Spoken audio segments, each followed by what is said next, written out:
On a tous déjà eu cette sensation. Tu pars pour un footing qui devait être facile. Il fait plus de 30 degrés et au bout de seulement 20 minutes, les jambes sont lourdes. Le cœur s'emballe comme si tu étais à bloc sur un 10 km et tu as cette horrible impression d'étouffer. Rassure-toi, tu n'as pas perdu ton niveau en 3 jours. C'est juste que ton corps est en train de livrer une bataille invisible contre la température. Après 10 ans à m'entraîner en Asie du Sud-Est dans des conditions de chaleur et d'humidité extrême, j'ai dû réapprendre complètement à courir dès que le thermomètre grimpe. Et j'ai compris une chose, face à la canicule, la volonté ne suffit pas. Il faut une vraie stratégie.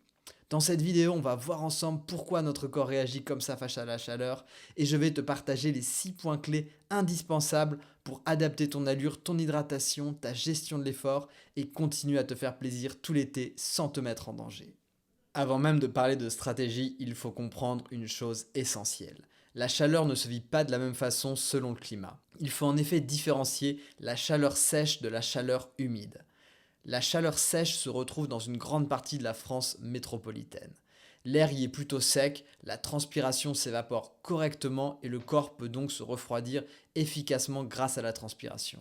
Mais attention, en chaleur sèche, on perd beaucoup d'eau sans s'en rendre compte. La déshydratation arrive très rapidement. La chaleur humide, elle, se retrouve dans les pays tropicaux, comme par exemple en Asie du Sud-Est, à l'île de la Réunion, en Amérique centrale. L'air est saturé d'humidité, la transpiration ne s'évapore plus correctement et le corps ne se refroidit quasiment plus grâce à la transpiration.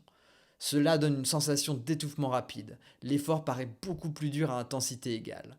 Personnellement, je trouve la chaleur sèche bien plus facile à gérer. Il suffit de bien s'hydrater et normalement je tiens bien. En revanche, en chaleur humide, même avec une bonne hydratation, mon corps finit par surchauffer et ne fonctionne plus correctement après 2 ou 3 heures d'effort en général. Mais alors, comment agir face à la chaleur? Voici mes 6 conseils pour courir par forte chaleur sans se mettre en danger. Numéro 1. S'acclimater et adapter son allure. Le point le plus important. Comme pour l'altitude, le corps peut s'adapter à la chaleur, mais il lui faut généralement 1 à 2 semaines pour une bonne adaptation. Cela passe par une augmentation du volume sanguin, une amélioration de la sudation, une meilleure régulation de la température corporelle et une baisse progressive de la fréquence cardiaque à effort égal. Au début, c'est normal de souffrir. Ensuite, le corps devient beaucoup plus efficace dans la chaleur.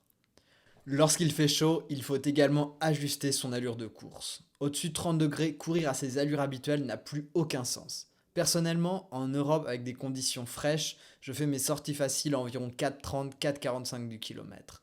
En Asie, avec la chaleur humide, je vais plus être autour de 5 à 5,15 par kilomètre, soit plus 30 secondes par kilomètre. Et plus la sortie va être longue, plus la dérive sera importante. Quand il fait chaud, il faut donc complètement oublier l'allure et courir à la fréquence cardiaque ou au ressenti. Voici deux graphes de deux sorties faciles d'environ 1 heure faites à 2 semaines d'intervalle.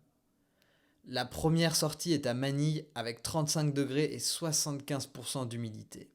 L'autre à Chamonix avec environ 15 degrés et une faible humidité. On voit que sur le footing à Manille, le rythme cardiaque ne fait qu'augmenter au cours de la sortie, alors que le rythme de course reste stable et facile.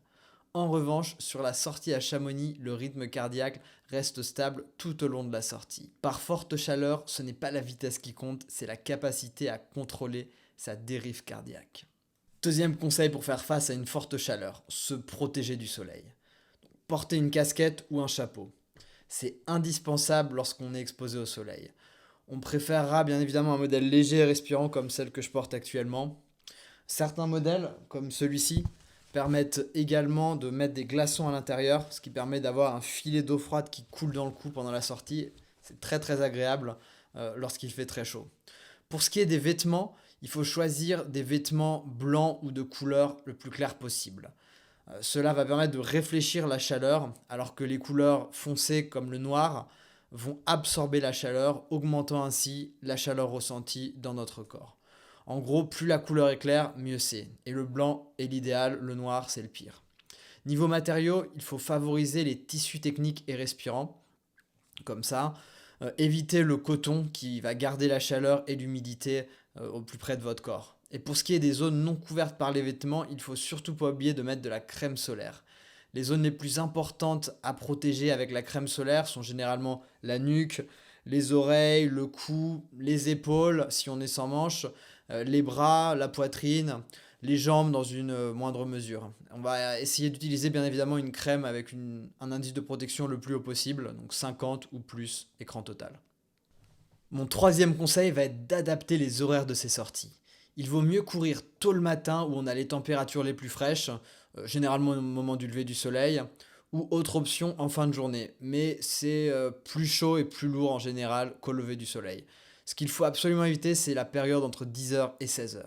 Il faut également adapter ces itinéraires. On va préférer les zones ombragées comme les forêts ou les endroits bien ventilés comme les bords de mer, les parcs. Quatrième conseil, le point qui pose généralement le plus de problèmes aux coureurs, l'hydratation.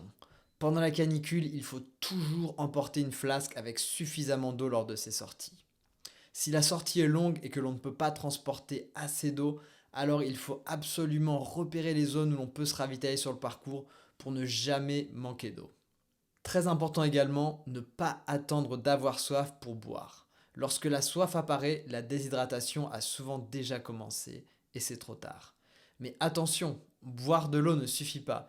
Il faut également un apport en électrolytes et tout particulièrement en sodium. Pourquoi le sodium est-il essentiel? Lorsque l'on transpire beaucoup, on perd de l'eau, oui, mais on perd également du sodium. Ce sont les traces blanches que vous voyez souvent sur vos vêtements après une sortie longue dans la chaleur. Tout ce sel a été perdu et doit être récupéré.